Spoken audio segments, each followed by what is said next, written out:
Funding for this podcast is provided in part by the IPM Network through the USDA National Institute of Food and Agriculture and by various commodity groups through checkoff dollars, including the United Soybean Board, National Corn Growers Association, and Cotton Incorporated.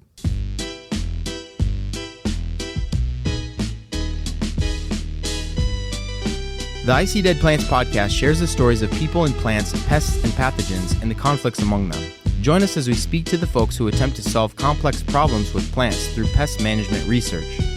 I See Dead Plants is an extension-based podcast created by the Crop Protection Network and the North Central Integrated Pest Management Center and hosted by Ed Zaworski. Adam, I know you mentioned there's variability of the suitability of a host, right? And given that it's kind of a nationwide pest, do we know anything about since it's a native pest, what was it originally associated? Is there any idea, or is it just kind of a generalist out there kind of making its way on whatever it can, or?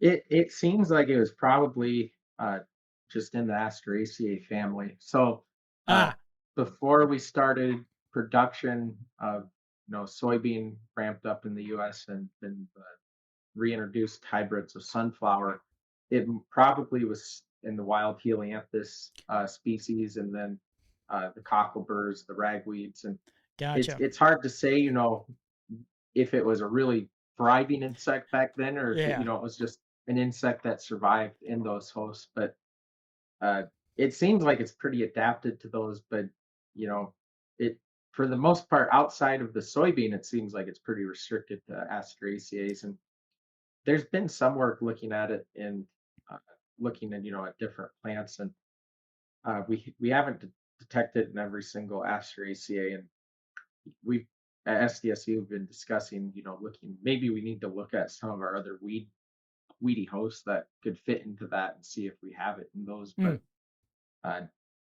it's kind of I think it'll be a difficult thing to do, because if there's sunflower or soybean nearby, I'm guessing that we won't find it in those native hosts or wild hosts. So interesting. So it was kind of, so it's kind of just been an insect that was filling its ecological niche, just kind of surviving. And then, we brought in some crops that didn't have that co-evolved tolerance of this insect. And now it's kind of taking advantage, it sounds like, right?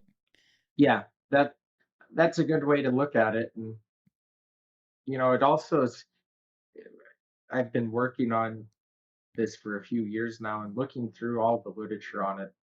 In both sunflower and soybean, it seems like, and I don't know what happened in the 1970s, but it seems like for both crops, the 1970s was kind of pivotal. And something, I don't know if production just ramped up at that point, and that's what's responsible if, acres increase for both crops. But all of a sudden it went from not being a huge issue. There were observations of it. Yeah. But all of a sudden it went from observations to, there's states working really diligently trying to figure out how to manage it. So it just is interesting because, what was it doing for the last, in sunflower, these hybrids were introduced, in the 30s and 40s, even earlier, some of them. But it wasn't apparently being a major issue in them, or it just wasn't recognized. And then, maybe the other insect pests were more of an issue, and so they were being recognized more. But something definitely kind of worked out right for it, that all of a sudden it seems like it ramped up around there. And then it seems like we went into kind of a lull phase, at least in soybean in a lot of states, until Nebraska was doing some work around the 2013-14 area in central Nebraska and soybean. And so there's, it seems like there's just conditions that are more ideal for it. Maybe it has to do with the winter conditions. Sure. But sure. Something definitely is affecting it overall, but we've looked at a lot of that climate data, and we just haven't been able to, at least for South Dakota, to tease it out really well. I want to get to management next, Adam, but I want to ask one. I just remembered a clarification question I was thinking of. Was you mentioned that doing sweep netting for adults, that adults weren't necessarily a good indicator of how bad of an infestation you might have. And I was just kind of curious, would it be larvae then? And then on top of that, I was wondering, you mentioned like looking down into the stubble, and would there only be one larvae per plant? Can there be multiple? Like, yeah, those are great questions. And the larvae, almost 100% of the time, you only find one larva at the end of the season. There can be multiple larvae in a plant. The catch there is they're cannibalistic, and so eventually the bigger larvae wins out and eats its competitors. And so one per plant. And remind me of the rest of the question. Oh, yeah, sorry. I do that all the time. I ask multiple questions, rapid fire. No, I was wondering, like, you mentioned that the adults weren't a good indicator of the infestation size. Like, so what do you use instead?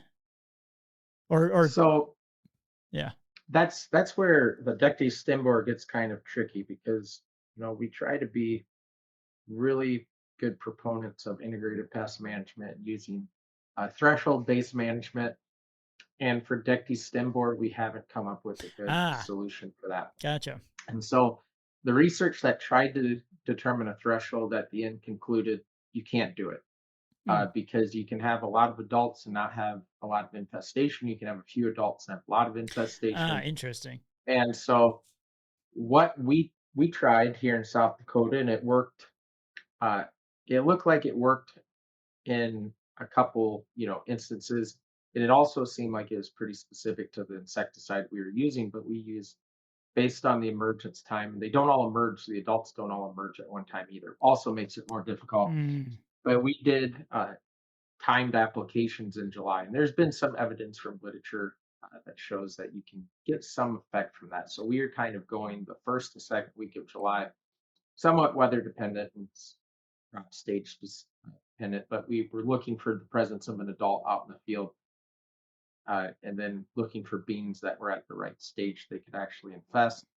Typically, you can imagine, you need to have a little bit of a stem. You can't be at like a V2 soybean. You're not going to really see an infestation there. And so then we are spraying during that first to second week of July. And then in our study, we also, for one set of the treatments, did where we sprayed 2 weeks later, so kind of into July. And then we had one set of treatments where we did both time points. Sure. And you can imagine, though, that for farmers, both time points isn't going to really be economical, because you have additional input costs, another trip across the field. And so we were really hoping we were going to be able to tease out one time point. The double time was, both application timings was more or less just to see if there was, evidence that was better. Right. And we actually, our highest yield response was from applying at the end of July, the 1 year. And so that was where it also was kind of interesting, was year to year there's variation, which kind of gets back to what I mentioned. Spring conditions aren't the same.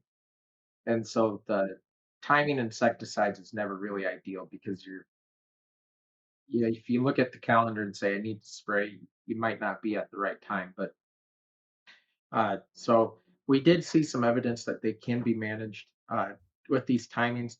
It wasn't until after the study we came across the thesis from Nebraska. Unfortunately, the research hasn't been published, but they looked at degree days in terms of emergence. And so it was one of those moments where, all of us in my lab were sitting there going, that would have made this so much more interesting and reliable if we would have known. But, it's unfortunate. We just didn't come across it. And we have plans to actually test that here in the next year or so, and see if that actually in South Dakota works out, or maybe there's some differences from Nebraska to South Dakota in the degree day timings. But the ideal situation would be to where we get to where we know peak emergence is occurring based on a degree day time point, and we can tell farmers, if you need to get out there, scout for adults. If you see adults, spray.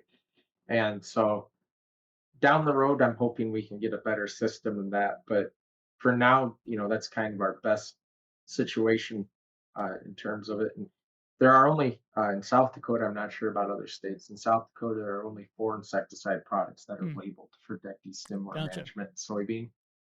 And as a result of that, we if we keep spraying these same products and there are only 2 classes available, uh, we're probably just going to run into resistance issues down the Mm, road. sure. Because if we go with the more economical option, it's going to, be one product and keep getting used. Uh, we'll get into some situations, but hopefully we get some better solutions, or maybe the deckies stop being an issue before that happens. But Mm, we're actively working on some alternatives, trying to get a better handle on it. Because yeah, uh, it's really difficult to try to figure out when to spray or if you need to spray. And so what we're trying to do with this though is, instead of having farmers go out and just spray weekly, because there were a few that were telling me that that was their strategy because they knew they had the Dectes problem and they were spraying every week or so. Uh, and that's another issue because unfortunately, a lot of times the same product's getting used. And in yeah. South Dakota and other states around the US, we're really dealing with a lot of insecticide resistance development. And, we have to preserve these products we have because when you look at the different classes we have, we're getting pretty limited uh, with some of the recent decisions for tolerances for different different products and also which crops they're labeled for. So that's kind of the long explanation goal. But yeah, right now we're kind of just doing it on a presence absence. Gotcha. I was kind of curious too, Adam. Like, you talked about some of the different crops that are grown in South Dakota. I mean, obviously, my brain as a pathologist, I'm always thinking about rotating crops as a means of managing pathogens. I know pests. That's a level of magnitude more difficult because of their ability to walk and fly. Um, I don't know. Is there any aspect of that? I mean, you mentioned like trap cropping with sunflowers. I mean, is there do you ever see instances where people are like, I mean, I'm just thinking like if sunflower was a more suitable crop host for Dectes, like are people avoiding sunflower now to protect their soybeans, or are we just not far enough in on it? My mind's racing on this stuff, but Sure. Well, one of the catches, and this goes into your world, is that there's a lot of concerns with growing sunflower in a soybean field sure. because uh, sunflower is a great host for some diseases that also affect soybean. And uh, Ah, yeah, in parts of the state where we have both crops being grown, they actually ensure that they have other crops between soybean and sunflower, just yeah. to reduce that. White mold's one of them. I think that's Yep. you know very common. There's some other ones. I'm not very well versed on all my plant diseases, but I know that there's a few that can affect both crops. And Gotcha. so the farmers try to avoid running into that issue. The other issue, especially when we get into kind of that southeast part of South Dakota, is that we could probably use sunflowers to be a trap crop. There were a few farmers this year told me they were going to try producing sunflowers, but the other reason sunflowers work so well in the central part of the state is it's drier, and that leads to reduced disease load. And so Sure. some of these diseases really thrive in wetter conditions. And so if we try to grow sunflowers in parts of the state where they typically get more precipitation, we're going to run into more disease issues. And the other thing is just willingness to adopt a non-chemical strategy. Yeah. And right now it's kind of hard to convince people. And the other issue is sunflower seeds very expensive, Mm, and you also run into herbicide. I mean, there's a list. Herbicides between the two don't work well, and you have to be really careful so you don't burn down the soybean. Would be a lot easier to spray than the sunflower because uh, you have more options. But yeah, just some little hurdles I think that would need to be addressed. And uh, the other thing is you need to put different if you're planting a strip of sunflowers or perimeter of sunflowers around your field, you have to put different plates depending on either putting different units or different plates in your planter. Sure. Because the big difference in seed. You know, we've run into depending on the sunflower variety you get, the seed size varies so much that a lot of times we run into even our sunflower plates don't work well, and we have to use other plates that we have. But yeah, it's all these little things I think that are really slowing down sunflower as a trap crop. And the other thing is just, you know, if you are already set up, or it's easier to contract an insecticide application. So a lot of times that's the option that's used. Sure. You mentioned like it's either difficult, or I can't even remember exactly what you said about people adopting a non-insecticide management strategy. What would that be currently for Dectes? So it's in soybean, we don't know Gotcha. right now, besides the sunflower. In sunflower, we actually have done some work with planting date. And if you plant earlier in sunflower, you actually get higher infestations. And that's probably because your plant's a little bit further along. Because a lot of things with the Dectes stem borer are dependent on the size of the stem. And the adults are looking for those plants that are at a stage that can actually host the larvae once that they hatch. But in soybean, we tried it this year, just did a little test run to see, and there was some evidence, but it wasn't a funded project, and so we were running, the skeleton of a project, and we did some evaluation. We'd have to, I think it was 6 times as much sampling to get the statistical power to be able to tease things apart. And, sure. I don't know how it is at Iowa State. My employees typically, when I tell them they have to sample 6 times as many plants, they typically start getting a little cranky with me, and they go, "Well, how about we do a different project, or how about we just don't have to worry about this?" So, there's some persuading that has to occur when I start discussing ramping up projects up to those levels, and that seems like it's across the board. Yeah. But that's also one of the big issues we run into, because I did a lot of work with the soybean aphid, and the soybean aphids actually were a really nice insect to work with because they do all the ramping up on their own.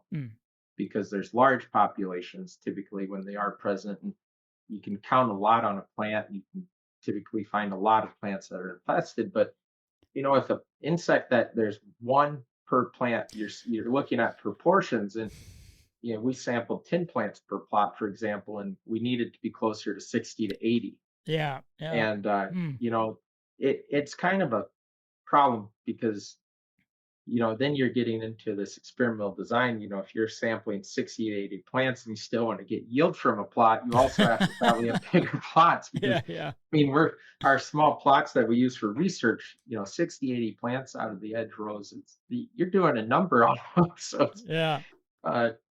But yeah, that's kind of where we're at in terms of management right now. And even looking, that's kind of the whole idea I had on that one came from one of the things we hear a lot about now in soybean production is if you want ideal yields, or better yields, you need to plant earlier. And from our experience in sunflower, it's, well, if you plant earlier, you're going to have more Dectes stem borer pressure. And so I was just curious if maybe that could be, I said we don't have a solid explanation for why all of a sudden the Dectes stem borer are more of an issue. And, maybe that's a factor in it, is just the fact that a lot of farmers now are planting their soybeans much earlier than they did historically. And, maybe there's some truth to it. We'll find out down the road here if I can convince my employees to, sample that many plants, get good data. But it's just one of those areas and that's the fun part of research, I think, is we get to look and try to, figure out some of those problems and figure out ways to try to test it. So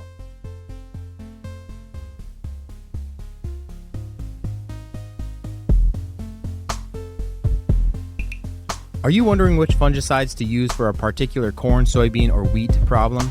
Check out the Crop Protection Network Fungicide Efficacy Guides. These guides can help you identify the best fungicides for the disease you are battling.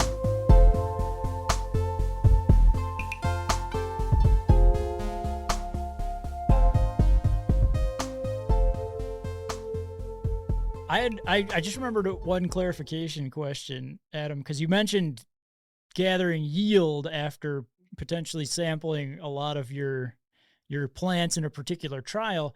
It reminded me though, if you're looking at an average soybean field in South Dakota and Dectes is in it, you know, I've seen instances where insects are like on the edge of the field, they're in hot spots. Is Dectes similar to either one of those, or is it through an entire field or random, or what kind of distribution do you see within a field of this insect? So it kind of depends on the field we're in. So some of those fields I told you had really high infestations. It didn't seem like there was much of an edge effect. And so we were seeing those infestations pretty much throughout the field. The other thing we have to think about is the size of the field. And then South Dakota, we get into some of these areas where the size of the field is just really large. Single field, maybe 200 to 300 or so acres. Okay. And so it gets a little tougher then to, the field edge effect.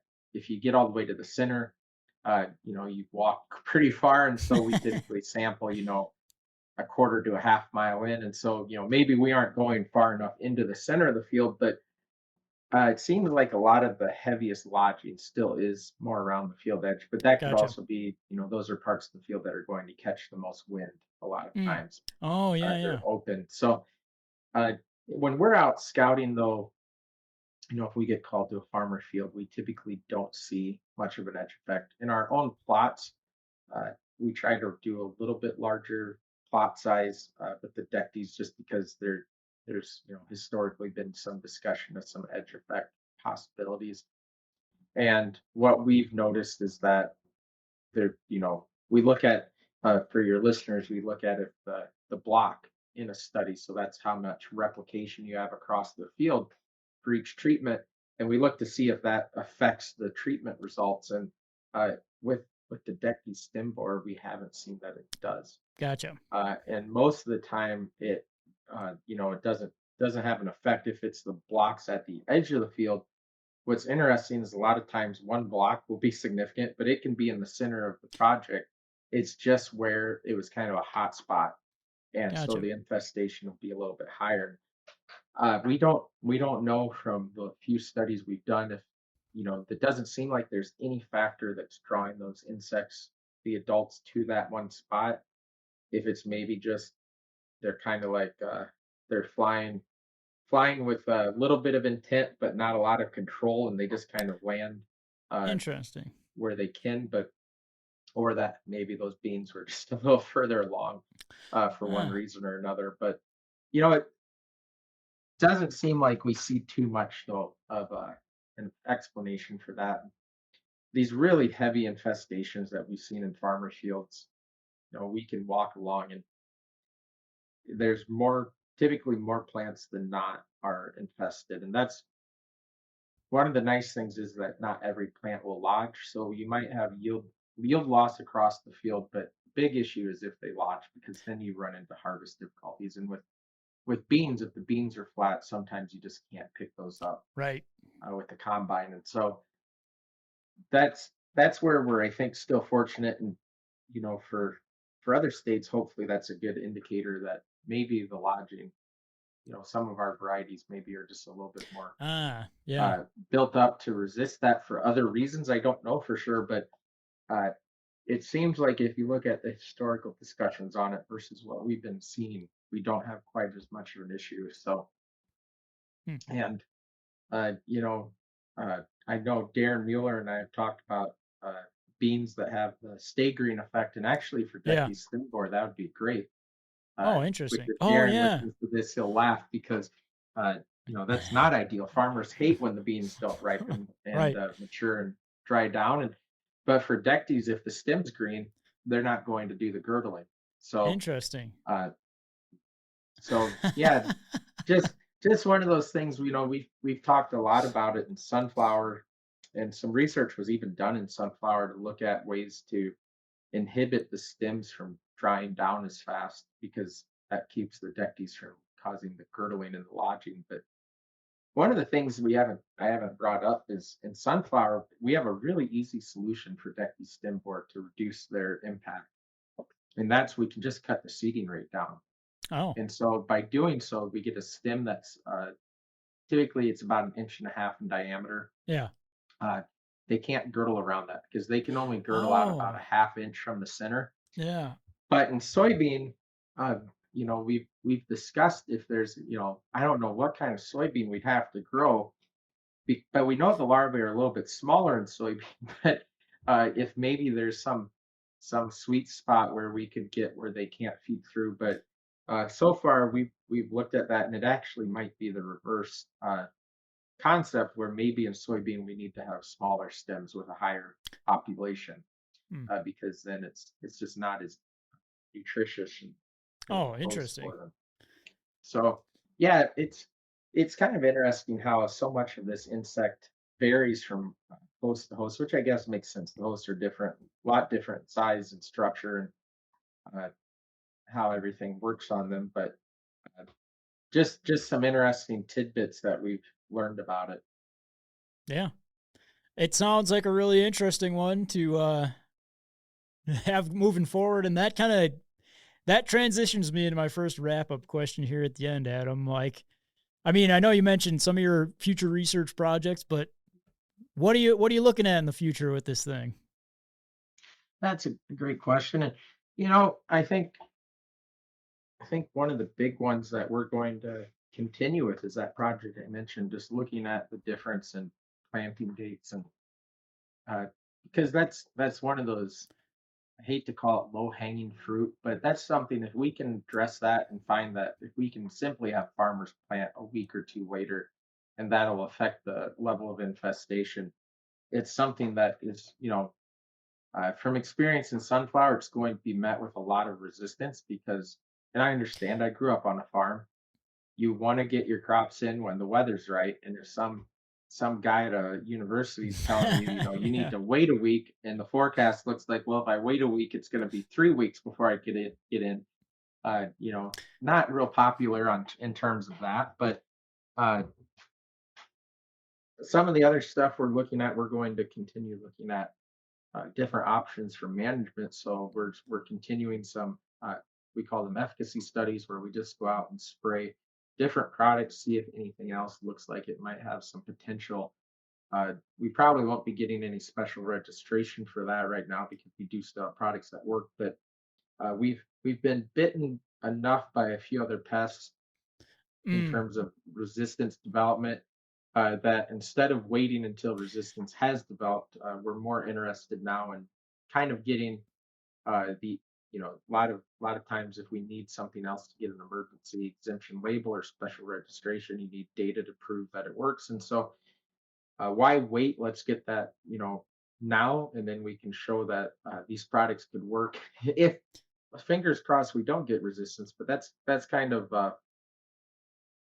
I guess hedging my bet that I'm going to not be caught so off guard in the future, especially since, as I mentioned, we don't have a lot of options, and so typically the fewer options, the faster we get resistance when a lot of sprays are being put out there for pests. So and then there's just uh, you know basic questions that haven't been answered yet on the pest sure. regarding how far can it fly, how you know uh, look at some of the behavioral differences between the different hosts and see if that can maybe answer some of these other questions Sure. that we still don't have answers to. And so, yeah, just uh, and I don't know if I mentioned this, but in my role here at SDSU, working on an insect like Dectes stem borer where it's in two crops is actually really nice for me because I cover all of the crops, the major crops grown here in Ah, South Dakota. And so for me, trying to work on, you know, one insect and more than one crop is actually really nice because I used to work on just soybean aphids, and then when I started here, I yeah. was working on uh, corn rootworms, alfalfa weevil, red sunflower seed weevil, the Dectes stem borer, soybean gall midge. And it gets to a point where it makes it really hard for, as we get older, it's really hard to remember all the information for each of those insect pests. So, a lot of times my students, I think, know much more than me because they get to focus so much. Sure. But I try, and it's unfortunate that my brain can't hold all that information indefinitely. I thought you were going a completely different route with that. I thought you were going to say, since it's on 2 crops, it's dual impact, like Oh yeah, but well, that too. I get what you're saying. That is true. Yeah, I like how you think, Ed, because that's a good way to write reports. Yeah, there you go. You leave out the part where you can't remember. Yeah. So I guess my next question for you, Adam, is like, with regards to, I mean, you can frame it up in soybeans, sunflowers, or both. Like, what are your main takeaways for growers with regards to this pest at this point, knowing what we know? Sure. For sunflowers, it's probably in South Dakota the second most important pest for production. The easiest way to deal with it, though, here in South Dakota is to simply cut the seeding rates back. So a lot of farmers use somewhere in the 22 to 23,000 seeds per acre for sunflowers, and if we cut back to around 18,000, 18,500, we see a big reduction. And so the plants will still typically be infested, but in sunflower we don't get the lodging then, and that's the key. And so that's really important. And for soybean right now, the takeaway is unfortunately, please be patient because we're working on it. But one of the things, and I put a few articles out here and there about this, in our one research study came out last year, and we can manage Dectes stem borer and see yield improvements, pretty substantial yield improvements that more than pay for the insecticide and the application fee. And so, for those people that are in areas where this is a problem, and we know that it's been a problem, and there's evidence of the adults, a well-timed insecticide spray, once you see the adults, can really have some benefit. The catch there is that, we don't want to spray a lot of times in the season. So we're trying to do once or twice at the most. And then if we are doing twice, the big recommendation is to use one class the first application and another class the second application if you're still seeing a lot of adults. And so as we go forward, the really important thing is, and it's not just for Dectes stem borer, but really for all of our pests, is conservation of those insecticide products that we have, because it takes a long time to get a new product. And we're kind of to a point where we're seeing, at least in South Dakota, pretty widespread breakdown of the pyrethroid class of insecticides and multiple pests and different crops. And so it's one of those things where we need to keep some of those products around. And so the best way to do that is we need to be really cautious with the use. And then if we are using them, we need to be careful not to use the same product more than once. Or we're getting to the point here in the state where I'm recommending we don't even use the same class. So if you use something that's in the pyrethroid class once in the season, try to go to something else, just because we need to try to keep these products active and effective. So I think that's my big takeaway. Yeah, that's a great takeaway in any of our fields, whether you're talking about pathogens, insect pests, weeds. Resistance is an issue. It's not going away. Yeah.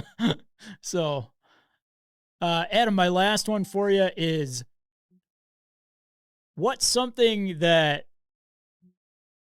you think would be of importance or interesting for a member of the public with regards to the Dectes stem borer?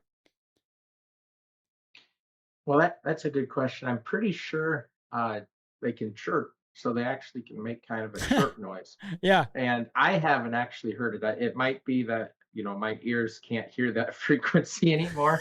But I've been told, I've read it, and I've been told by one of my employees that he could hear it squeaking while he was working with them. And, that to me is kind of fascinating. When these beetles, a lot of times we think of insects that make noise. We have our crickets, our grasshoppers, the cicadas, for instance. But then we have some of these beetles that can also make little noises that I'm not sure what the use is other than maybe defense. But sure, it's just interesting when these insects have these little responses like that. And the other thing that's really interesting is that in terms of the insects that we have, the Dectes stem borer, as I mentioned, there's not a ton of insects that you come across. They're kind of one of those groups that's not really widely seen throughout a season.